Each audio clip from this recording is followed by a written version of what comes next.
This is the third chapter, Constitutional Design. There are certain basic rules that citizens and government have to follow. All such rules together are called Constitution.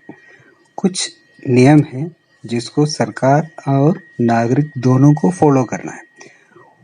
उन सारे rules को साथ हम कहते हैं constitution.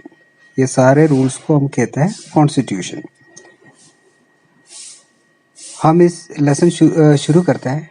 पहले south Africa में कैसे उनकी कॉन्स्टिट्यूशन बनाता है और उसके बाद में हम देखेंगे भारत की कॉन्स्टिट्यूशन के बारे में. ठीक है, तो साउथ अफ्रीका में 1994 के पहले तक उधर एक वाइट रेजिम का सरकार थे, वाइट लोगों का शासन थे. वो लोग एक सिस्टम फॉलो करते थे जिसको अपार्थाइड कहता है. ये एक रेशियल डिस्क्रिमिनेशन है. चमड़ी कलर के अनुसार उसको उसके बाद भेदभाव करना है. तो इंडिया और साउथ अफ्रीका दोनों को अंग्रेज लोगों ने शासन किया था, लेकिन इंडिया में अंग्रेज लोग सेटल नहीं हुए थे. वो इधर खरीद के इधर मकान बना के इधर सेटल नहीं हुए थे. बट साउथ अफ्रीका में ये लोग उधर सेटल हो गए थे. तो ये सेटल होने के बाद वो लोग क्या होता है, धीरे धीरे उधर का लोकल रूलर्स बन जाते थे और ये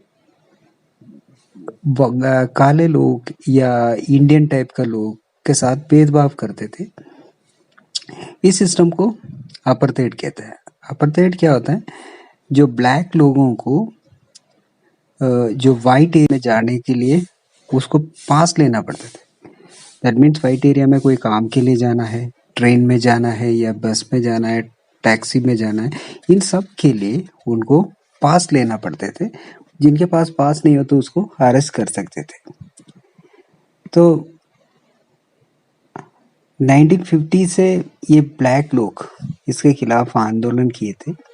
तो इसको नेतृत्व किए थे द अफ्रीकन नेशनल कांग्रेस. तो इस तरीके का प्रोटेस्ट आगे बढ़ा. दैट मीन्स द प्रोटेस्ट तो आगे बढ़ा तो वाइट लोगों ने बहुत सारा ब्लैक लोगों को टॉर्चर किया, हजारों की संख्या में उनको मारा था. आपने देखा था गांधी जी के साथ भी क्या हुआ था, जो ट्रेन में जो वाइट लोगों की बोगी में जब घुसने की वजह से उसको निकाल के फेंक दिए थे बाहर. तो ये सब आपने देखा, ये सब अपार्थाइड का एक हिस्सा था. As the Protestants against apartheid had increased, the government realized they could no longer keep the black under their rule through repression. जैसे जैसे प्रोटेस्ट आगे बढ़ा तो वाइट गवर्नमेंट को ऐसे लगा अभी इसको रिप्रेस करके रखना मुश्किल है. तो the white regime change it's policy. White regime आखिरी समय में कुछ पॉलिसी में चेंजेस वगैरह चेंज किया. और आपको पता है अफ्रीकन नेशनल कांग्रेस का सबसे बड़ा नेता था नेल्सन मंडेला को वो रोबेन आइलैंड्स में करीब 28 इयर्स तक जेल में डाल दिए थे ट्रीजन की जुर्म में. दैट मीन्स देशद्रोह की जुर्म में उसको जेल में डाल दिए थे. आखिर में पॉलिटिकल चेंजेस की वजह से इनको 26 अप्रैल 1994 को रिलीज किया जाता है.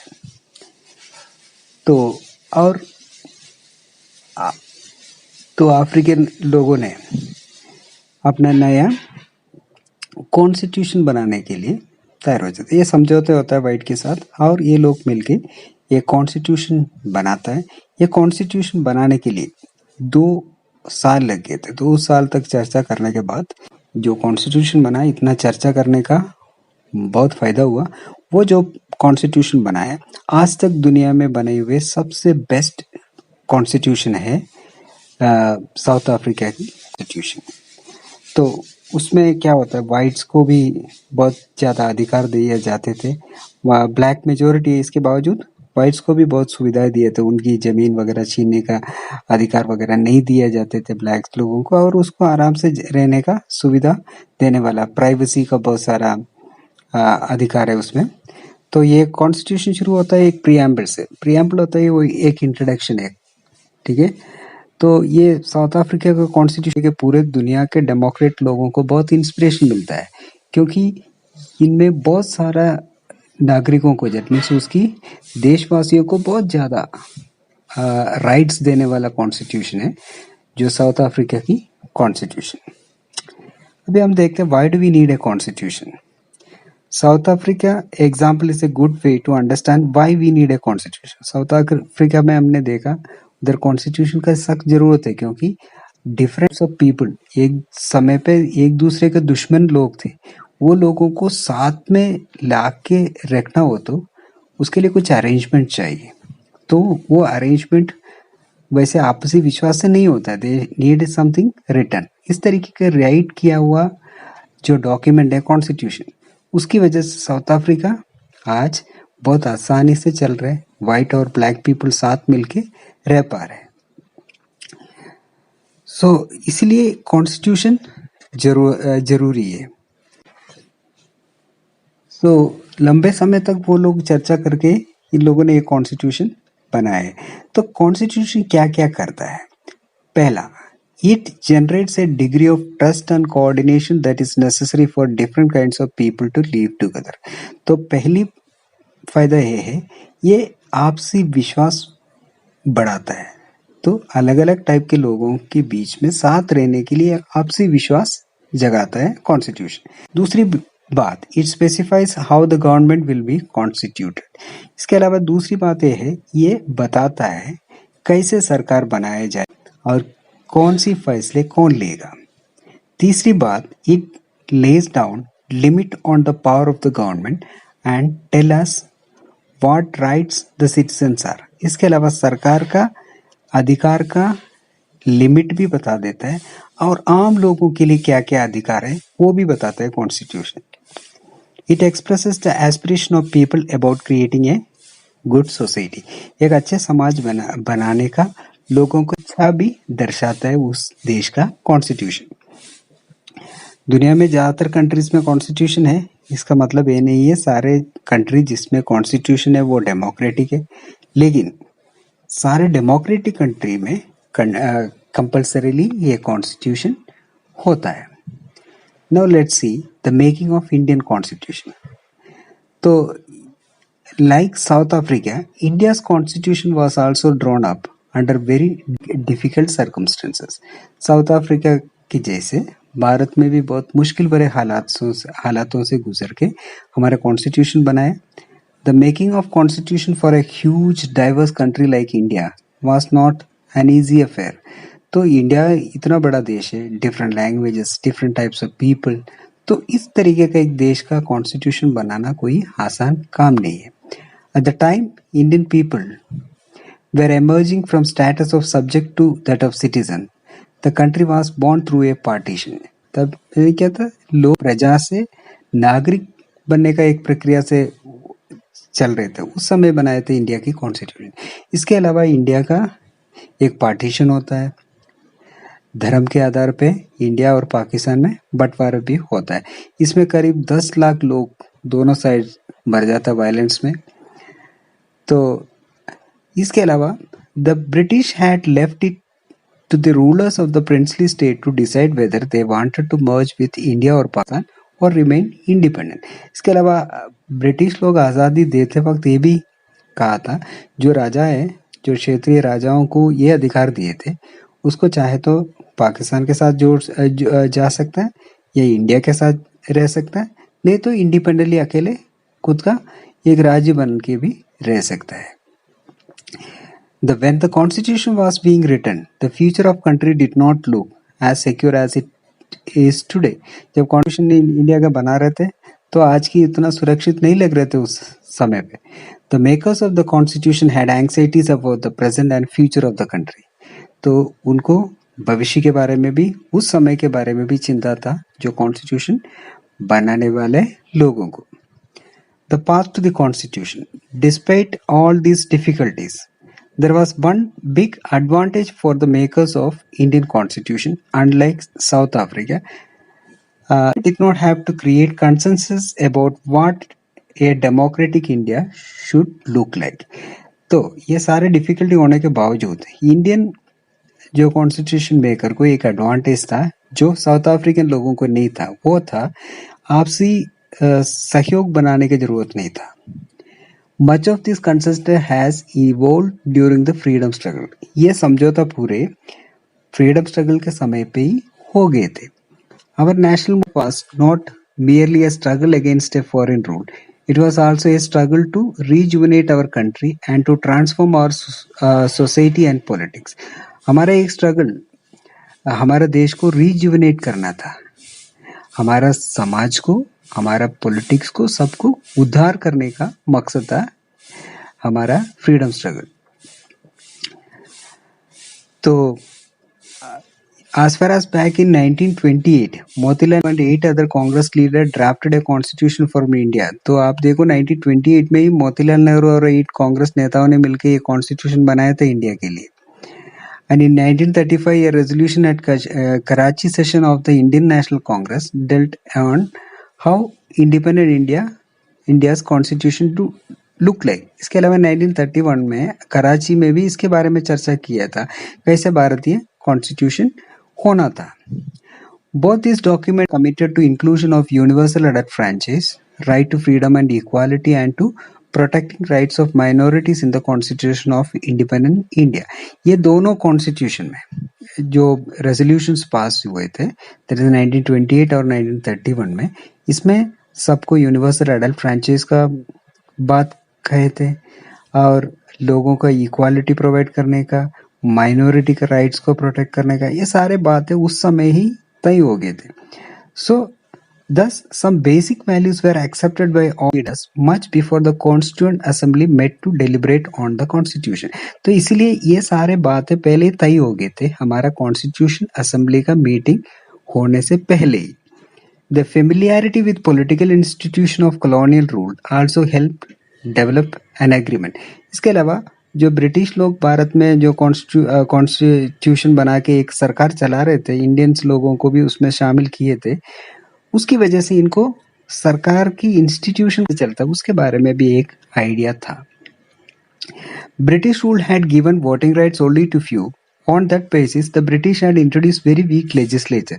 तो ब्रिटिश समय पे एक वोटिंग राइट्स को कुछ लोगों को दिए थे, तो उस समय पे एक वीक कमजोर लेजिस्लेटरी स्ट्रक्चर ब्रिटिश ने बनाए थे। The elections were held in 1937 to provincial legislature and ministries all over British India. These were not fully democratic, but the experience gained by India in working of the legislature institution proved to be very useful for the country in setting up its own institution। तो 1937 में provincial election होता है, पूरे देश में अलग अलग जगह मिनिस्ट्रीज बनाता है ब्रिटिश के अंडर में। इससे क्या होता है, इंडियंस को लेजिस्लेचर कैसे चलता है, उसकी वर्किंग क्या है, इन सब के बारे में उनको उससे जानकारी मिला है।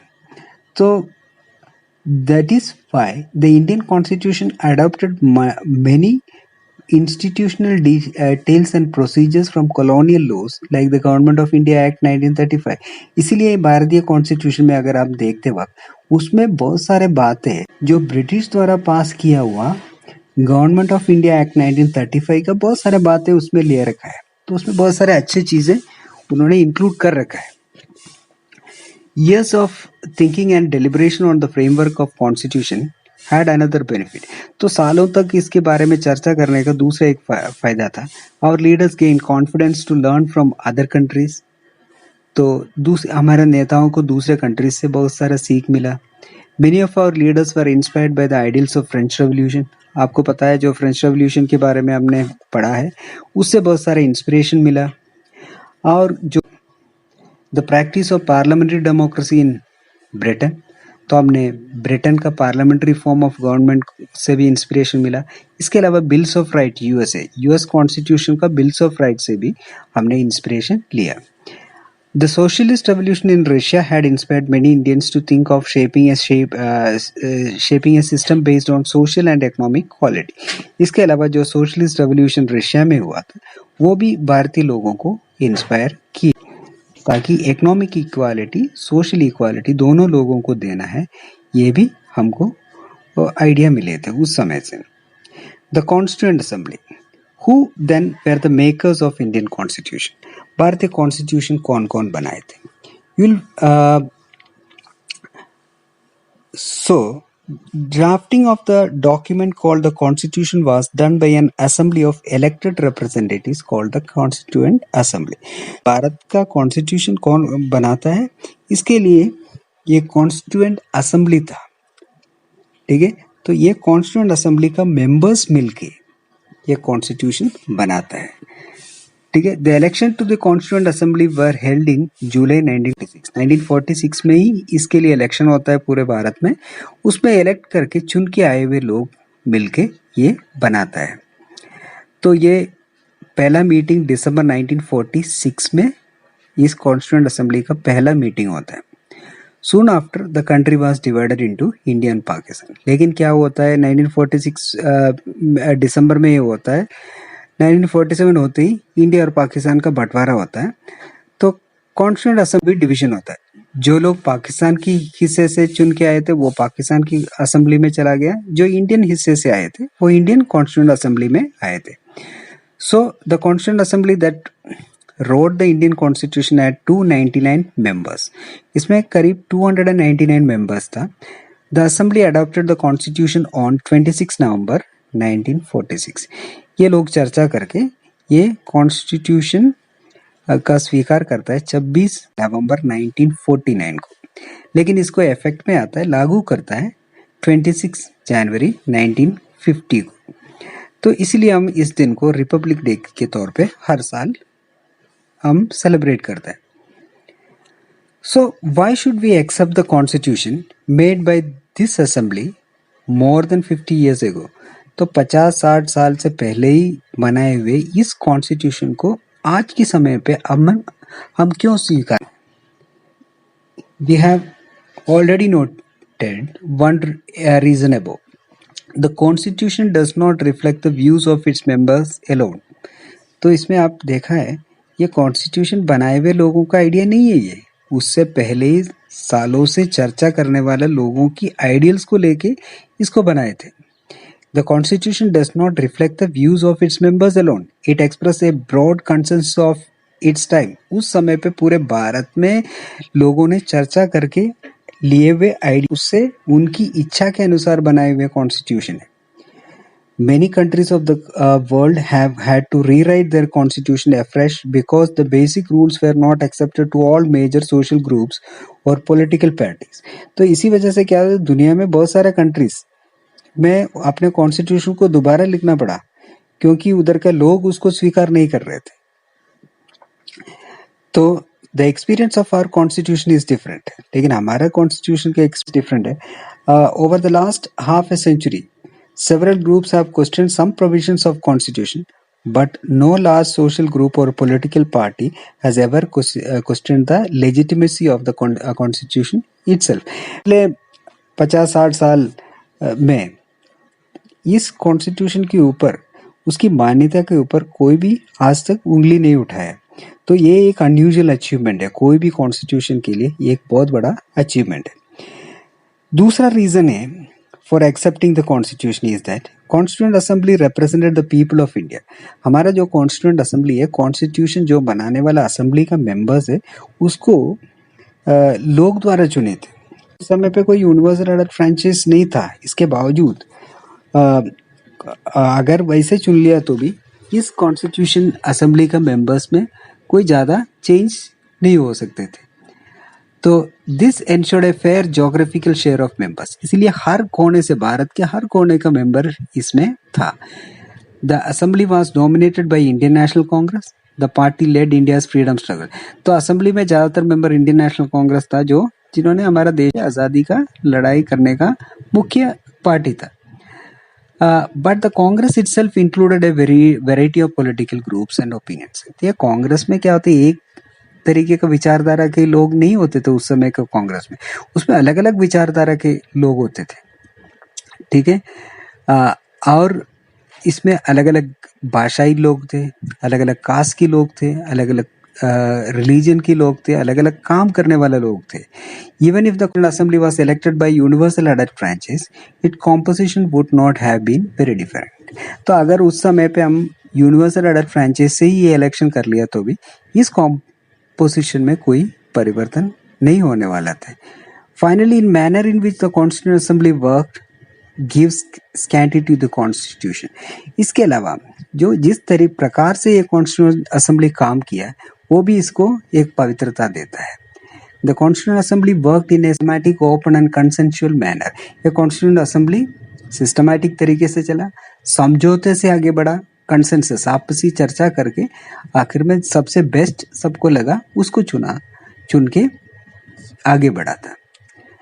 देन उसके बाद the drafting committee chaired by doctor Ambedkar prepared A draft constitution for discussion. उसके बाद क्या होता है, एक ड्राफ्ट बनाता है डॉक्टर अंबेडकर के नेतृत्व में ड्राफ्टिंग कमेटी द्वारा, और उसके ऊपर चर्चा बहुत हर एक क्लोज को चर्चा करता है, हर एक बातों को उसमें से करता है.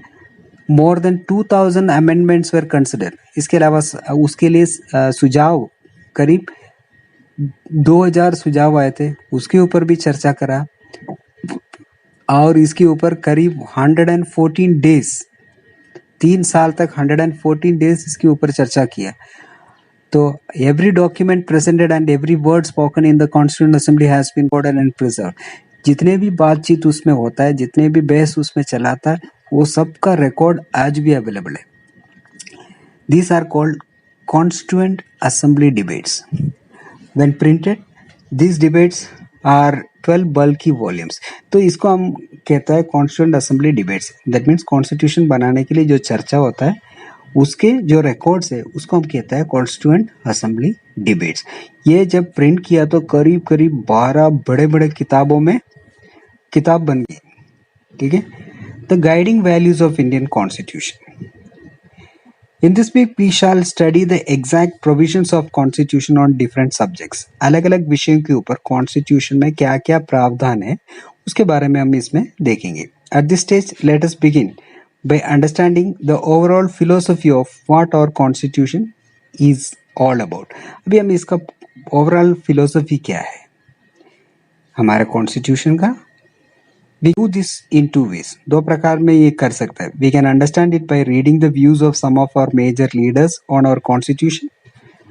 एक प्रकार है हमारे कॉन्स्टिट्यूशन के बारे में बड़े बड़े नेताओं ने क्या बताया है उसको पढ़ के हम समझ सकते हैं. But it's equally important to read what the constitution says about its own philosophy. और उतना ही important है कॉन्स्टिट्यूशन उसके बारे में क्या कहता है. This is what the preamble of the constitution does. ये है आपकी कॉन्स्टिट्यूशन. प्रियम्बल आपको बताता है. आप इस प्रियम्बल को पढ़ लिया तो कॉन्स्टिट्यूशन का फिलोसफी आप समझ सकते हैं. It is a preamble. The dream and the promise. Some of you may have noticed a name missing from the sketches of the makers of Indian Constitution. आपने आपकी किताब में जो भी चित्र दिया है कॉन्स्टिट्यूशन बनाने वाले लोगों में, उसमें एक चित्र आपने देखा नहीं होगा, वो है महात्मा गांधी का. was not a member of Constituent Assembly. वो Constituent Assembly का मेंबर नहीं था. इसके बावजूद बहुत सारे लोग उसको फॉलो करते थे. वो लोग इसमें इलेक्ट करके आए थे. दैट मीन्स उसके नेतृत्व को विश्वास करने वाले लोग इसमें था. और इसमें इक्वालिटी प्रोवाइड करना है, ये सारे आइडियाज गांधी जी का था. Mahatma Gandhi and his visions were included in the constituent assemblies. Constituent का सारे जो प्रोविजंस के अंदर उनकी नेताओं ने गांधी जी का जो सपने का जो इंडिया है उनकी बहुत सारे बात हैं उसमें इंक्लूड किया हुआ है. Philosophy of the constitution. The constitution begins with a short statement of its basic values. This is called the preamble. Constitution शुरू होता है एक शॉर्ट स्टेटमेंट से. तो सारे दुनिया का ज़्यादातर कंट्रीज का कॉन्स्टिट्यूशन में तरीके का एक इंट्रोडक्शन होता है जिसको हम प्रीएम्बल कहते हैं. तो वो इंडिया को भी है. The preamble of the constitution reads like a poem on democracy. ये प्रीएम्बल एक कविता जैसे, डेमोक्रेसी के ऊपर का एक कविता जैसे है. It contains a philosophy on which the entire constitution has been built. किस आधार पे हम ये कॉन्स्टिट्यूशन बनाए वो सारे बातें ये प्रीएम्बल पढ़ते वक्त आपको समझ में आएगा. It provides a standard to examine and evaluate any law and action of the government. उसमें प्रावधान है कोई भी नियम, सरकार का कोई भी काम, उसको इवैल्यूएट करने का, उसका सही गलत को पहचानने का, जानने का सारे प्रावधान इस कॉन्स्टिट्यूशन में है।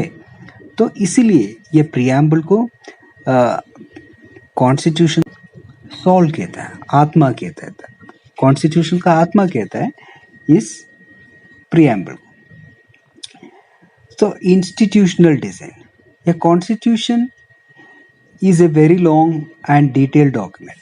Therefore, it needs to be amended quite regularly to keep it updated. Constitution क्या होता है? एक बहुत बड़ा स्टेटमेंट है, इसलिए उसको बीच बीच में अमेंड करने की जरूरत है ताकि अपडेट करने के लिए समय के अनुसार उसमें परिवर्तन करना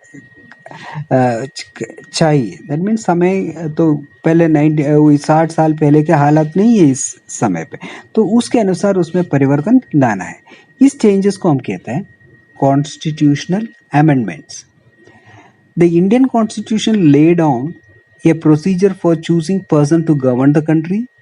तो हमारे कॉन्स्टिट्यूशन में प्रावधान है कैसे देश की शासकों को चुनेगा। It depends who will have how much to take which decision, किसके पास कितना अधिकार होता है कौन सी फैसले नहीं लेने का। And it puts limits to what the government can do by providing some rights to the citizen that can not be violated. इसके अलावा इनके ऊपर एक पाबंदी लाने के लिए सिटीजन्स को भी कुछ अधिकार दे रखा है जिसको सरकार वापस छीन नहीं सकता है। ठीक है, that's all lesson. If you find this useful, please subscribe to this channel and share it to your friends. Thank you.